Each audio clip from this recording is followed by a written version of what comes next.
Hi, everyone. Welcome to the Black Financial Channel. This is Lawrence Watkins. I am one of the co-founders of the Black Financial Channel, also the Chief Operating Officer of the Black Business School. And today, our very special guest is Shirley McAlpine. Shirley is the CEO of Shirley McAlpine and Associates. It is a transformational coaching and consulting firm specializing in leadership, anti-racism, and diversity and inclusion. You can find out more about her at shirleymcalpine.com.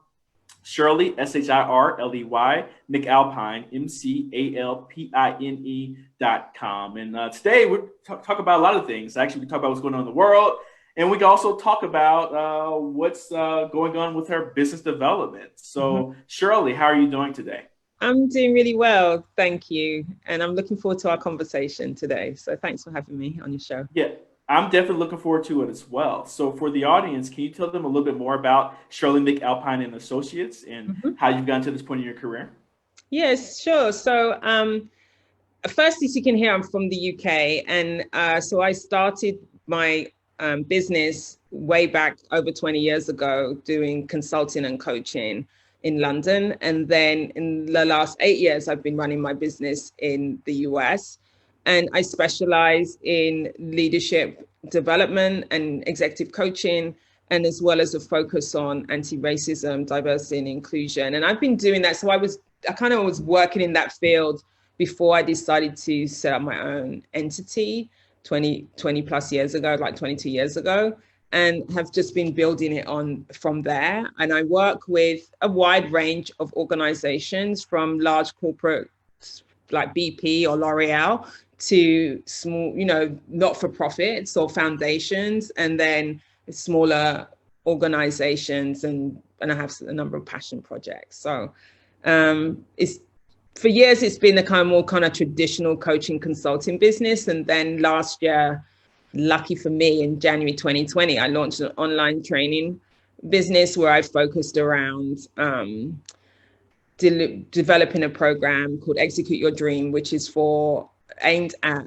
women, and particular focus on Black women, on how do you develop the life that you really want. And so I launched that in January, which meant that I was ready for delivering an online training. So that started to influence the other work that I went on to do around anti-racism and so on in 2020. So we're living, in very interesting times. And I was going to start I usually start about a person's business and going deeper on that side. But let's start on the flip side in terms of current events, in terms of what's going on. So can you talk about why diversity and inclusion work is important, and how is it playing out currently with what's going on with COVID mixed with Black Lives Matter and all of these social unrest going on in the United States? Yeah.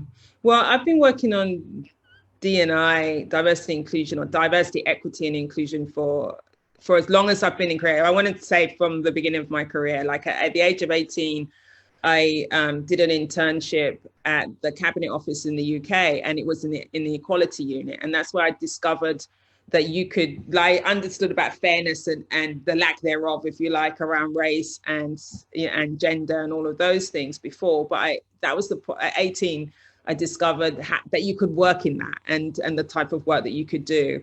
And so when I started to do work, it was always been a thread running through my work. And I held roles in organizations, responsibility for equity in organizations. So when I started to set up my business, it was important that was a key aspect of the work that I do.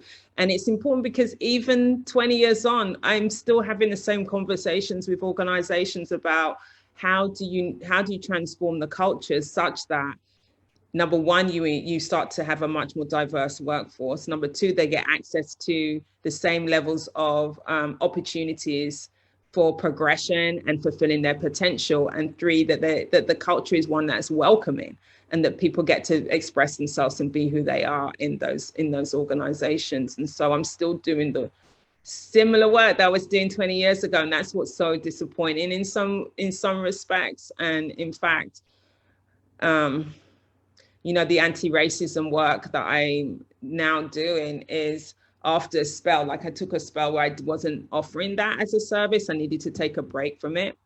And then last year with what happened with George Floyd's murder, I really felt compelled that I have to get back in the ring with being more direct in doing the anti-racism work with organizations and individuals, because it just felt even more urgent than it's ever felt before. Like I hesitate because we're the date that we're recording this, we're just 2 days after the happenings and the criminal activity and insurrection that happened in DC. And so, you know, we can't get away from it, but certainly the work, we have to keep holding people's feet to the fire to keep doing the work, because we just go through cycles of people being outraged, but not being outraged long enough to actually implement action over time. So I have the privilege of working with organizations now. I think I'm really choiceful about the organizations that I work with, because I'm testing to see how committed are they. And I know enough about what to look for true commitment to change, that there are some people and organizations that I just won't engage with working with anymore. So that's what I'd say. Yeah, I want to go deeper into that then, because I can hear some of the frustration and emotion in your voice when you talk about this, because this is something that you've dedicated, over 20 years of your life to, and you've seen, or you haven't seen the type of change that you would have liked to see, right? Yeah. So going back to that question, though, in terms of, why should organizations, care about, this particular type of work? And do you think that it is a pathway for, I guess, the Black community to make, additional advances in different communities, first in the United States, but then also, worldwide, since you are an international, I guess, immigrant, I don't know, call it expat or whatever it is, to the United States. I'm an immigrant. Just like yeah, that's what I say. I always say I'm an immigrant. Yeah. I always say an expat is just an immigrant with a little bit more money. I think really interesting, even as you said it, because people don't relate to, if you're from the UK, then they don't relate to you as an immigrant. But I am an immigrant, like any other immigrant. I mean, obviously, I came with more wealth, if you like, than some people. But yeah, so there's so many questions of why does it continue to be important, and what inroads. The word that I do is I look at what I call a systemic view, right? So it's not, look at what's the environment and how do we shift the environment such that people thrive, whether I'm coaching individual leaders or whether I'm working with a team to look at the whole organization. And organizations are critical to the transformation of, or the dismantling of, racial oppression and dismantling systemic white advantage, because it shows up in organizations. People have to work, they have to, and they want to work, and they want to do their best and be their best selves. And Black and brown people should have the opportunity to be that and do that in the places where they choose to work. And for far too long, we have seen patterns of the systemic oppression and racism being playing out in organizations. So leaders have, and it's really on leaders, that they have to look at their own systems and say, what do we need to do that's different, and how do we do it, and are we willing to be courageous enough to make the changes that's necessary in order to transform how they're leading their businesses and how they're doing business. So that's the one side. And the other side is, how do we empower people to deal with the barriers that come up? So how do we empower Black people and brown people to deal with the barriers that they inevitably face when they are working in the various organizations? So part of the work with the program that I designed, Execute Your Dream, came out of also having coached a number of senior Black women, and irrespective of where, what organization they're in, I was seeing the patterns of their experience as Black leaders. And and so it's like, so there's, how do we come at it in two ways? One is working with the system to transform the system, but I got more interested as well in how do I support and empower individuals to deal with the barriers and the obstacles that we just keep facing in organizations. And I can tell you, it's really, as I said, I've worked with so many different types of organizations with women in them, and they are facing very similar barriers. And so it's not about, so that tells me it's not the organization, it's about the system that's at play, the system of oppression that's at play. Well, let's talk about the system of inequality within the workplace, and then I also want to talk about the incentives for the leaders to actually make change. Right. So let's get more specific. What are some of the key things that you see happen in the workplace? And I'm sure many people who are watching this are experiencing those things. But specifically, what are you seeing as, I guess, barriers and the effects of the system, for Black and Brown employees? Yeah. And then, we'll start with that. Yeah, so some examples are, well, one is people don't actually get access to the roles. Oftentimes recruitment processes are informal in organizations, even if they go out to adverts, they'll have an informal process that's running internally. So then it's based on who people know. So that's a barrier. Then if you get into the organization, having to spend more time in a level before you get promotion, not getting access to projects which give you high visibility, which is what you need in order to be seen, in order to be to get other opportunities, not being mentored or sponsored inside of the organizations. And in order to get to the next level, you need sponsorship. You need, because the decisions that are being made about whether someone gets promoted, you're never in those rooms. So you have to have the relationships with the people who are the decision makers. Comments that are on performance reviews. So for organizations that do performance management, there are some common phrases that are used for people of color in those, or women in those, which then limit what's possible. People not getting the bonuses. If there's a bonus system, they're not getting equity in bonuses, equity in pay.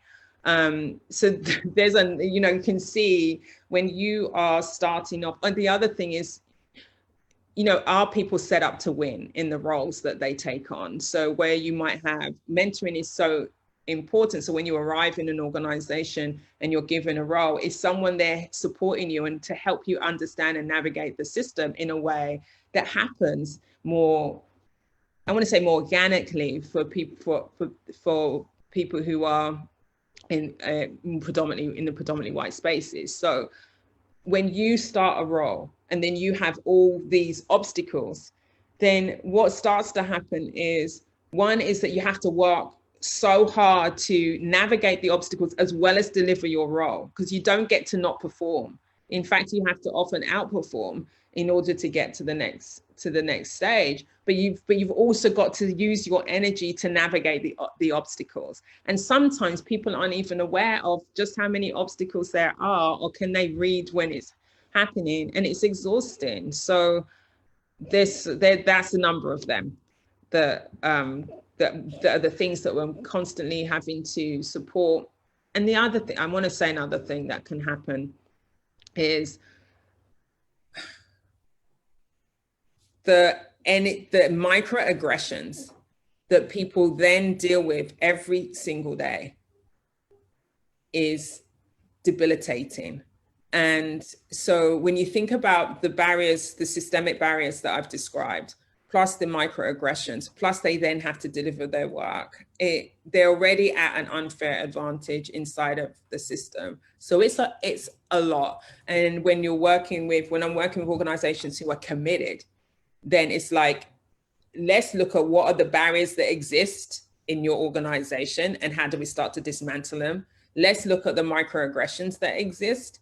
And how do you address that? How do you start to deal with that? So there's a lot, and it takes time, but we have to deal with it on both sides. We have to empower Black and Brown communities with navigating it and taking care of themselves in those systems, and we have to support systems with transforming what they need to be doing.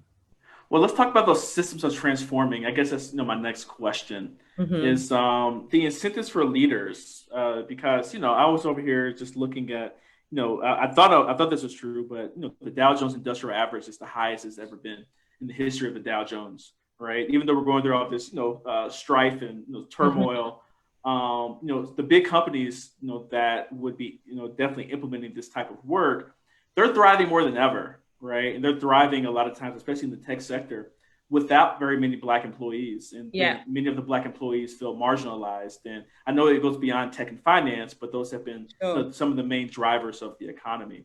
So, what if that's true? If they have been, I guess, performing very well, at least from a financial perspective, without really going to diversity and inclusion and including Black folk and other types of people and women, that type of thing. What incentives do leaders have to change what they've been doing for the last however many years? Yeah, so that's a really good question. I think a number of things. One is that research has been done on when you've got an effective, diverse team that's working well, diversity, and that's why the inclusion piece is working well together. They produce bigger and better results for businesses. So there is a direct business incentive that, because we know that businesses are interested in the bottom line and innovation and as well as profit. So it does lead to that. But the other side, and I think one of the things that I'm starting to see in organization is the generational difference. That there is a push from the younger employees in systems that are saying, this is unacceptable. I don't want to work in a system that perpetuates this. And so I think that's one of the drivers for some organizations today, because they are now going to be competing for those same people, right? In a way that whereas historically we had people who join organizations and willing to stay in them for 10 years, 15 years, 20 years, that pattern has changed significantly and is set to continue to change, where people are just not willing to stay in organizations that long, and that will certainly walk on the basis of the environment. And so what I'm seeing is the energy of a younger populace, if you like, in the organization, demanding more of their senior leaders, and senior leaders starting to kind of say, well, actually, we need to pay attention, as well as the kind of the groundswell of activity that's happening in the environment in this moment, if in 2020, which is bringing a more moral argument. And so I think the combination of those things is having leaders stop and say, okay, what are we doing? And the third is the consumer. We've seen a shift in that, where certainly Black and brown communities are starting to begin to understand more fully what is the power of our dollar and where we put our money. And I think that it's the biggest shift that I've seen last year in that. I think that's going to continue to grow. We need to do that as Black communities. We need to be much more diligent about where we spend and what we do. And then the third is that I'm on 3 or 4. But the last thing there we go. The last thing is when I work with systems, I'm asking them to look at the changes they need to make more broadly. So I'm not just talking about employees. I'm talking about who are your vendors, who are your contractors. You know what I mean? how do you do business, and how do you transform how you do business so it's inclusive? And it's not just about employees. Yeah, and that was my very next question. So let's like transition to that a little bit more, because we talk about Black people coping within these particular systems as employees.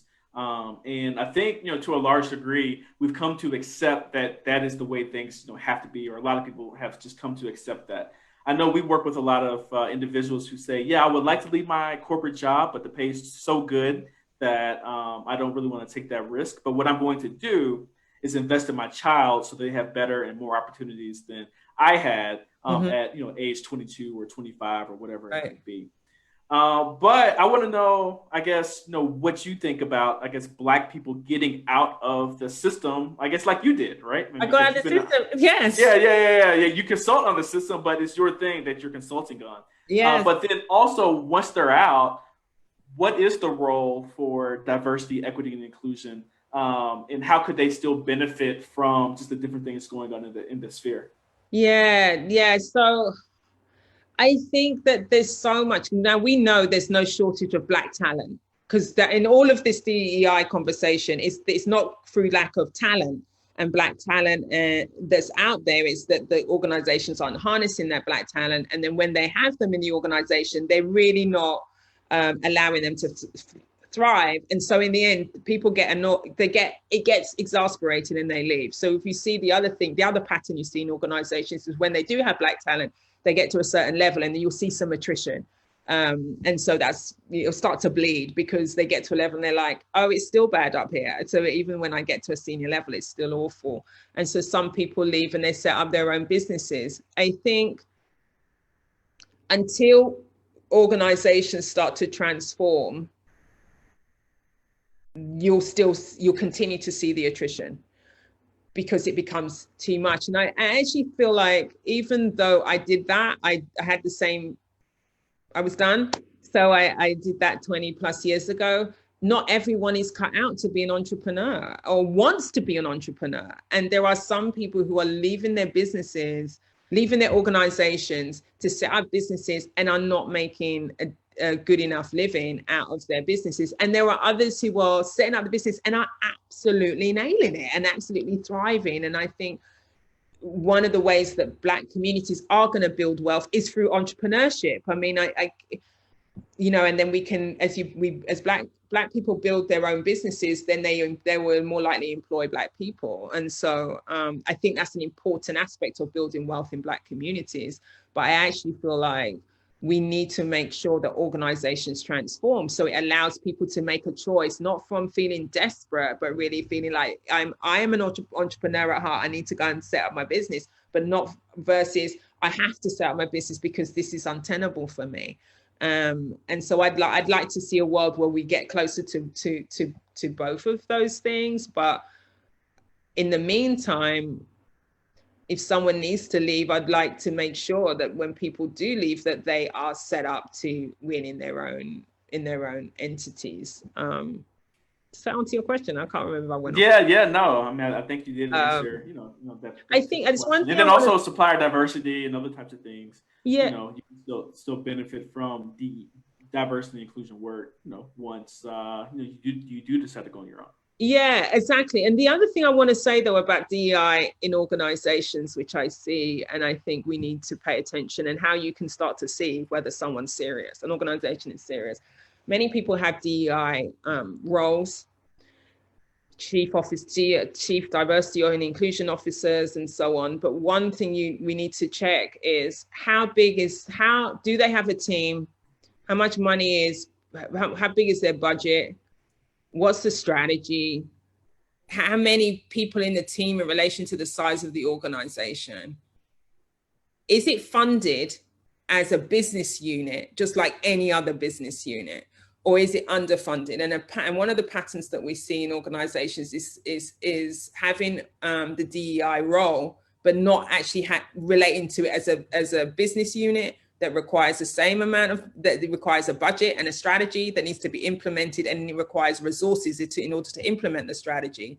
So when it's under resourced, it's never going to deliver on what people expect it to deliver. And I see that pattern time and time again. So if you want to, that's one place to look. If you want to see it, is this organization serious about its commitment to diversity, equity, and inclusion?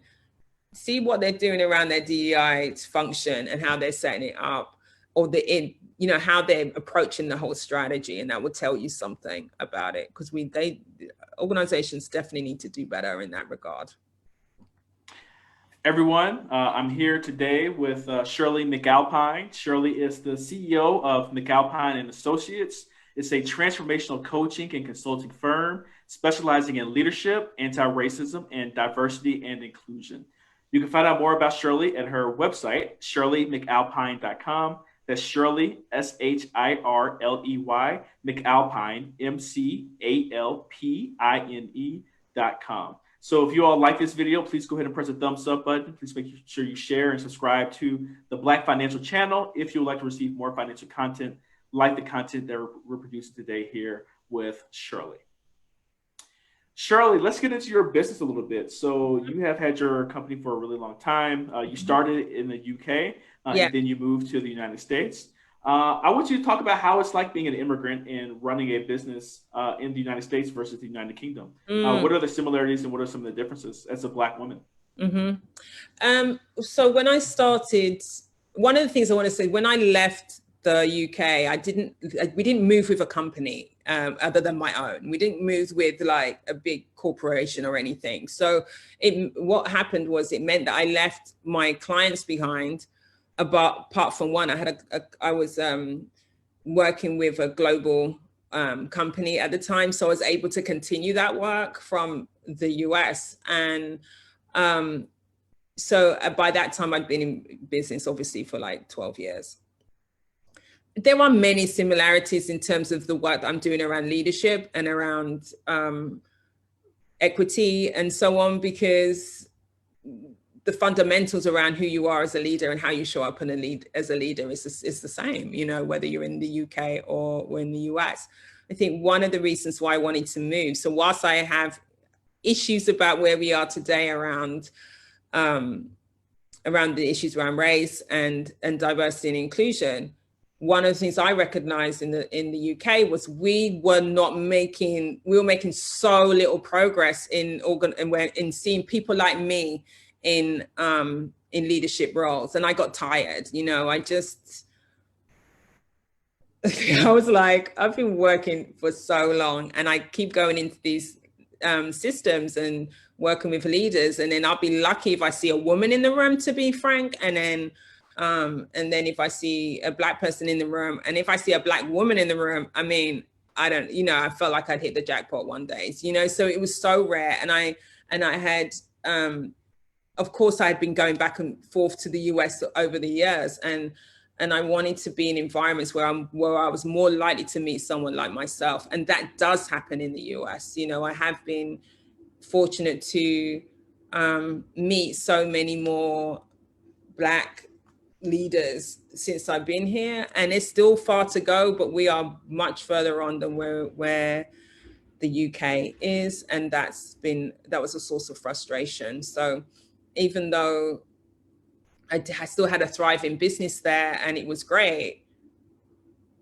you know, it's different in terms of who I get to work with. And, you know, so here I can build a business working with Black female leaders, for example, as a core part of my offering, because I can meet a lot of Black female leaders, you know, so that makes it possible. And then the other is so now I'm also the chair of Empower Her, which is a network that's at the Apollo. It's a women's network, and the money that we raise funds the education program that the historic Apollo runs. And so through those kinds of opportunities, you get to meet so many amazing, badass women, and that doesn't exist in the same way in the UK. So that's one of the fundamentals around that. In terms of my leadership and my leadership development and leadership facilitation, personal development, personal growth, that work is similar. You know, people are, in some respects, we're unique, and in other respects, we have patterns of being human. And so those things are things that I coach people around on how to be their best selves, how to have the life that they want, how to dream big and fulfill your dreams. And so that conversation is the same in the UK as it is in the US, as it is in Angola. And when I worked in Angola, or in Lagos, or in you know, anywhere like Baku, those places that I've traveled to deliver work, those fundamentals are still the same. So that's what I would say about the differences and the similarities. So you could have, I guess, approached this work from many different directions and angles as it relates to diversity, equity, and inclusion. What made you ultimately decide on focusing on coaching and consulting as the main part of what it is that you do? And what were some of the other things that you were, I guess, thinking about? And what are some of the other things that you are going to do in the future? Yeah, good question. Well, I mean, from the beginning, when I started my career, I started, so I did my internship, as I said, in equity, and then I worked in urban regeneration. But my work in urban regeneration at the time was as a training officer, as it's called a customized training officer, and I was training long-term unemployed people to get back into work in a particular part of London that was a deprived area. And so I started my career in training and development, and then I just kind of built on from there. I went to work in the National Health Service as a training and development manager, and then kind of continued from there. So it meant, and it was a natural progression to set up a business in coaching and consulting, because that's what I was doing. That's where my skill set was. And I have gone on, done other things. I did a film called Birthwise with a partner that I had for that business, which was a complete deviation, which is still sold to this day on Amazon, which is a DVD, a prenatal childbirth DVD, 5-star rated. It was a fun project, but it was always running alongside my existing business. I'd never felt that I was going to kind of steer away from that. And then the online training part of my business is a natural progression from doing my coaching and consulting. It's like, how do I reach more people through my work? So I started I have a masterclass for white allies that was launched after George Floyd's murder last year, and called Time to Elevate. And then I have the Execute Your Dream program aimed at women. And so that feels like a natural progression. Now, it doesn't mean there hasn't been times when I have thought about doing something completely different, because I'm very creative. I love to, in my spare time when I have it, I love to kind of sew. I sew like leather bags, and, I'm into fashion and stuff like that. So I have at times thought about, should I start something that's in that creative realm? And then I'm like, it feels too hard, you can only do so much, to start all of that. And then that's a whole different world. And then I love what I do. I love what I do. I love the difference I get to make. I think one of the things about coaching is you work with people over a period of time, so you see the results of working together, and it's a real privilege to kind of contribute to people in that way and to see transformation. So I really, really enjoy that. And I don't necessarily feel like I want to leave that behind. Maybe in a few years' time, I might get to kind of, I always think if I start selling leather handbags, it won't be fun anymore. It won't be. So I just keep it as the thing that I do. In terms of building my business out, I think I have very clear approaches on how I work with organizations and how I work with individuals. And I think I'd love to kind of build out the number of associates that work under Shirley McAlpine Associates, and pursuing much larger contracts and stuff like that. So that's really where I'm taking the business. I've been inspired to do more of that.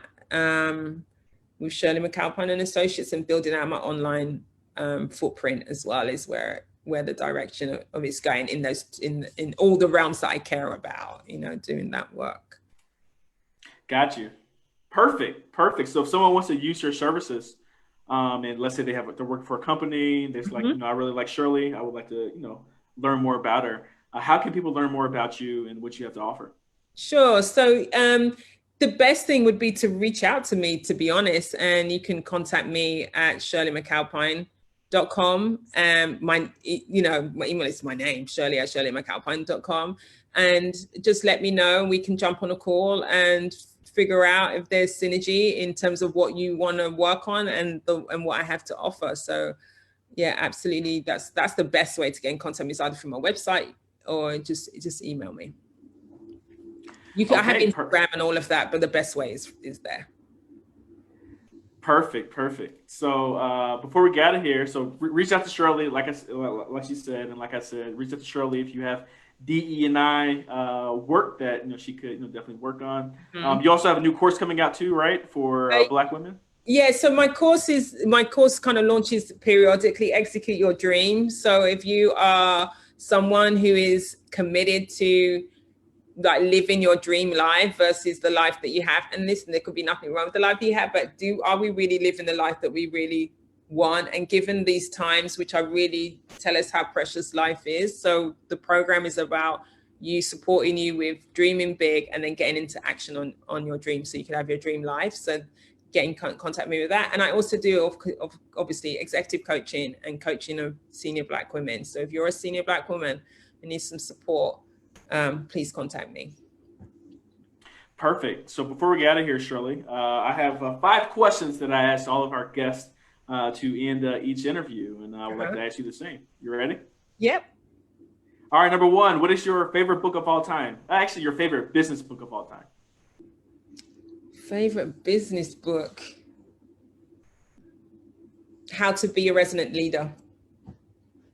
I have never heard of that one before. So How to Be a Resident Leader. Okay. Do you know the author? Or it's Fran Johnston and Richard Boyatzis and Annie McKee.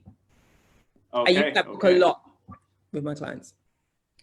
Got you. Okay. So How to Be a Resident Leader. Okay, perfect. My next question is, are there any leaders or companies that you're currently following that you would like to emulate with Shirley McAlpine and consulting or consultants? Any leaders I'm currently following? I tell you, this seems like it isn't, I'm currently reading A Promised Land, Barack Obama. And I think it's a really good book. What I think is fascinating is hearing his story as the leader going through his journey in leading versus what we have been, or what I have been holding from an outside perspective. And so it's a fantastic leadership book. So I think if there's someone that I think there's a lot to emulate about how he has been so thoughtful and understands that he's taken decisions sometimes even when they weren't popular, and understood the impact that decision has on him. So I read that book, and it's probably my favorite book of 2020, or definitely top 3 books that I read in 2020. It's absolutely amazing. I mean, insightful, and I think that every leader or aspiring leader should really read that book, because It's really a case study. To me, it's a case study on leadership, whether you agree with his policies and his politics or not. That book is definitely a case study on leadership in terms of what you might have done in some of the situations that he was going through. Because sometimes leadership is about, it's like you got a tough decision and another tough decision, and you have to make one of the tough decisions. It isn't always about the ability to do what you really want to do. And so in the time that you want to do it. And there's so many factors that come into play. And I think it's a good demonstration of that. And then when you can fulfill on the things that you really want, then you go for it. And it's about, in the moment, can you be courageous? And if you're not, the impact, there's so much in there. So I'm with you. I think everyone should read that. So that's the leader, I think. And then there's Michelle, of course, she's kind of like leader, but kind of sister friend in my mind, like a sister friend. And her book's another one where I felt more, as I read her book, I felt like I could have written it without being in the White House. Take out the White House piece, but the experiences that she shares and the journey and what the kind of challenges that she's faced, I felt like she really embodied those things that I've experienced. So that would be the other one. Yeah. Well, that leads to my next question. Who is your favorite historical figure from Black history?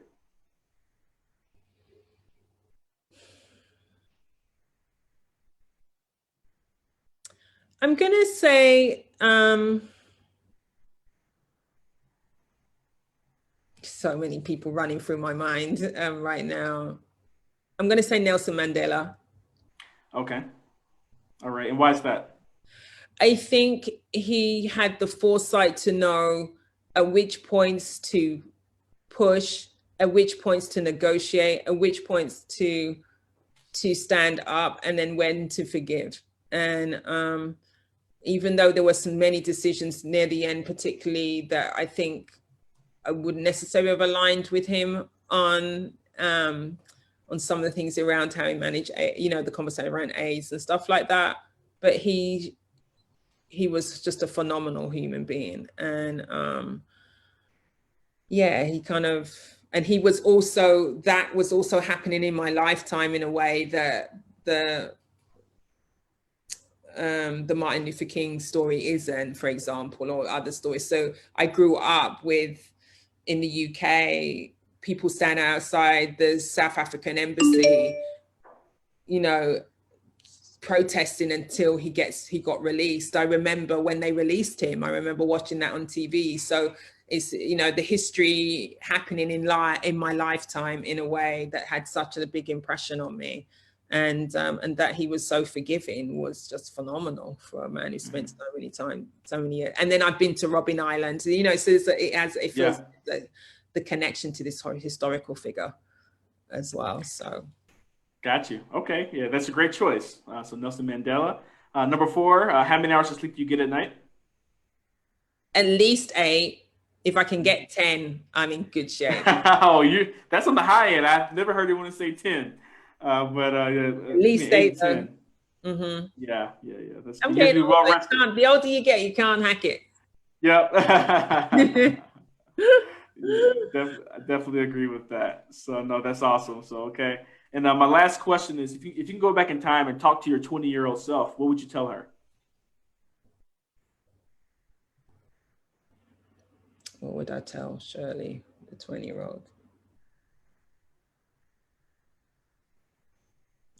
I'll tell her to trust herself. She's going to do okay. She's going to go to places that you won't even imagine you're going to go to.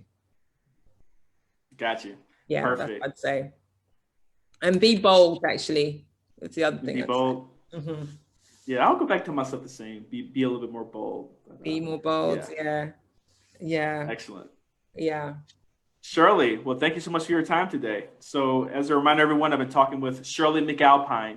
Shirley is the CEO of Shirley McAlpine and Associates, a transformational coaching and consulting firm specializing in leadership, anti-racism, and diversity and inclusion. You can find out more about her company at shirleymcalpine.com. That's shirleymcalpine.com. Before you get out of here, please make sure that you like, share, and subscribe to the Black Financial Channel if you would like to receive more financial content like the content that we produce today here with Shirley.